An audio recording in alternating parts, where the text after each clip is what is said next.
जय श्री कृष्णा दोस्तों। आज मैं भगवत गीता के 12वें अध्याय से भक्ति योग को आपके सामने प्रस्तुत करने जा रही हूँ। तो आप इसे ध्यान पूर्वक सुने और मुझसे कोई गलती हो तो वो मुझे क्षमा करे। तो चलिए इसका प्रारंभ किया जाए। तो अर्जुन ने पूछा, जो आपकी सेवा में सदैव तत्पर रहते हैं या जो अव्यक्त निर्वेश ब्रह्म की पूजा करते हैं, इन दोनों में से किसे अधिक पूर्ण माना जाए। अब तक कृष्ण साकार, निरंकार एवं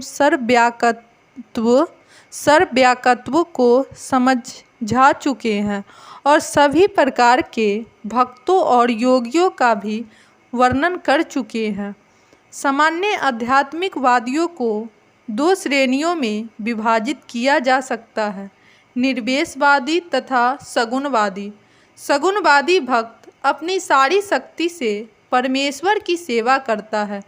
निर्वेशवादी भी कृष्ण की सेवा करता है, किंतु प्रत्यक्ष रूप से न करके वह अप्रत्यक्ष निर्वेश ब्रह्म का ध्यान करता है।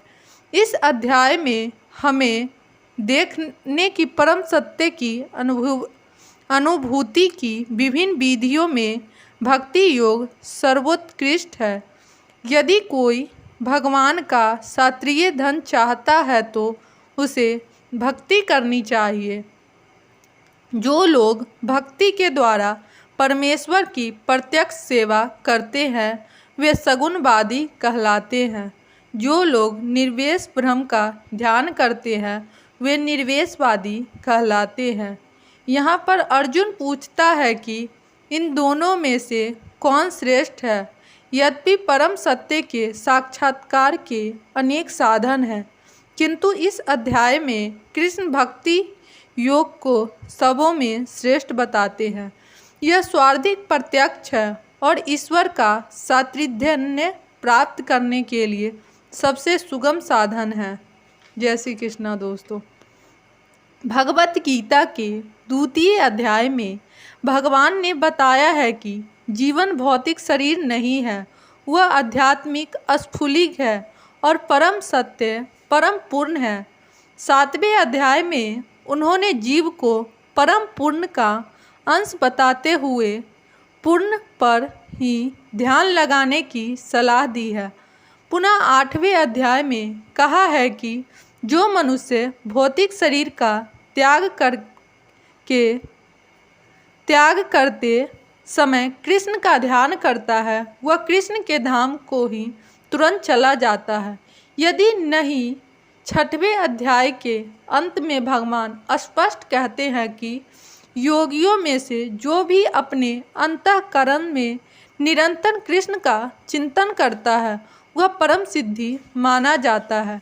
इस प्रकार प्रायः प्रत्येक अध्याय का यही निष्कर्ष है कि मनुष्य को कृष्ण के सगुण रूप के प्रति अनुरक्त होना चाहिए, क्योंकि वही चरण आत्म साक्षात्कार है।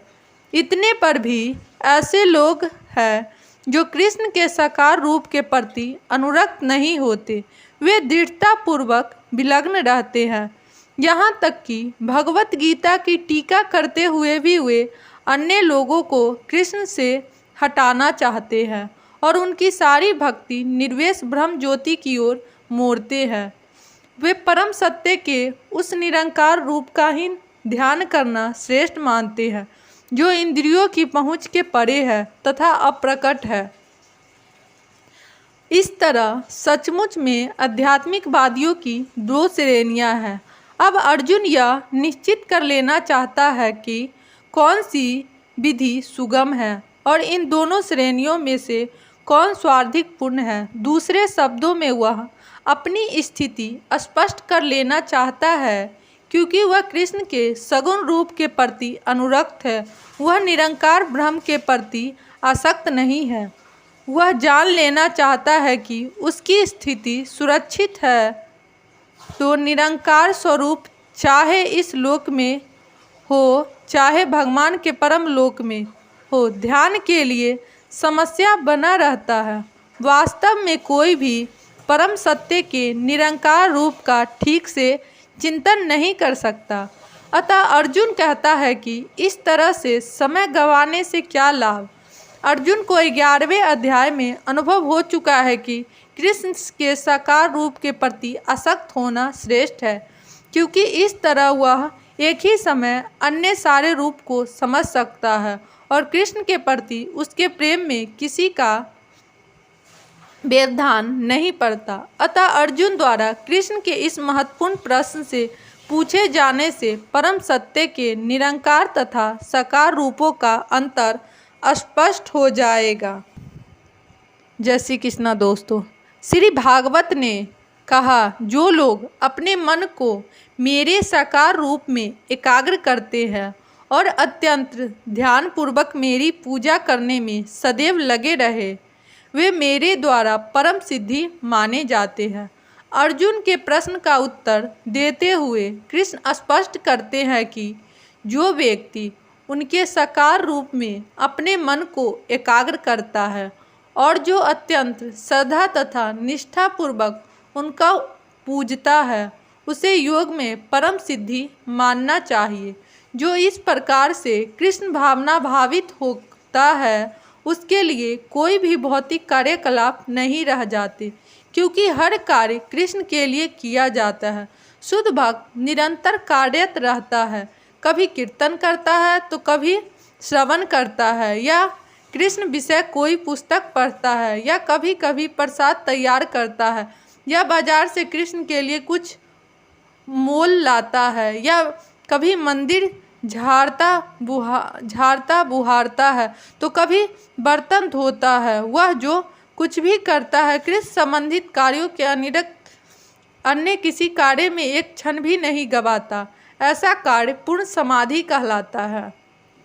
जय श्री कृष्णा दोस्तों, लेकिन जो लोग अपनी इंद्रियों को बस में करके तथा सबों के प्रति संभाव रखकर परम सत्य की निरंकार कल्पना के अंतर्गत उस अव्यक्त की पूरी तरह से पूजा करते हैं, जो इंद्रियों की अनुभूति के परे है, सर्वव्यापी है, अकल्पनीय है, अपरिवर्तनीय है, अचल तथा ध्रुव है, वे समस्त लोगों के कल्याण से संलग्न रहकर अंततः मुझे प्राप्त करते हैं। जो लोग भगवान कृष्ण के प्रत्यक्ष पूजा न करके अप्रत्यक्ष विधि से उसी उद्देश्य को प्राप्त करने का प्रयत्न करते हैं, वे भी अंततः कृष्ण को प्राप्त होते हैं। अनेक जन्मों के बाद बुद्धिमान व्यक्ति वासुदेव को ही सब कुछ जानते हुए मेरी शरण में आता है। जब मनुष्य को अनेक जन्मों के बाद पूर्ण ज्ञान होता है तो वह कृष्ण की शरण ग्रहण करता है। यदि कोई इस श्लोक में बताई गई विधि से भगवान के पास पहुंचता है तो उसे इंद्रिय गृह करना होता है, प्रत्येक प्राणी की सेवा करनी होती है और समस्त जीवों के कल्याण कार्य में रत होना होता है। इसका अर्थ यह हुआ कि मनुष्य को भगवान कृष्ण के पास पहुंचना ही होगा, अन्यथा पूर्ण साक्षात्कार नहीं हो पाता। प्रायः भगवान की शरण में जाने के पूर्व पर्याप्त तपस्या करनी होती है। आत्मा के भीतर परमात्मा के दर्शन के लिए मनुष्य को देखना, सुनना, स्वाद लेना, कार्य करना आदि इंद्रिय कार्य को बंद करना होता है। तभी वह यह जान पाता है कि परमात्मा सर्वत्र विद्यमान है। ऐसी अनुभूति होने पर वह किसी जीव से ईर्ष्या नहीं करता। उसे मनुष्य तथा पशु से कोई अंतर नहीं दिखता, क्योंकि वह केवल आत्मा का दर्शन करता है। वह ब्रह्म आवरण का नहीं, लेकिन सामान्य व्यक्ति के लिए निरंकार अनुभूति की यह विधि अत्यंत कठिन सिद्ध होती है।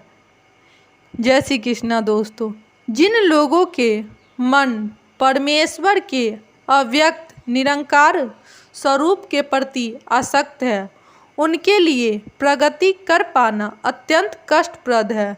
देहधारियों के लिए उस क्षेत्र में प्रगति कर पाना सदैव दुष्कर होता है।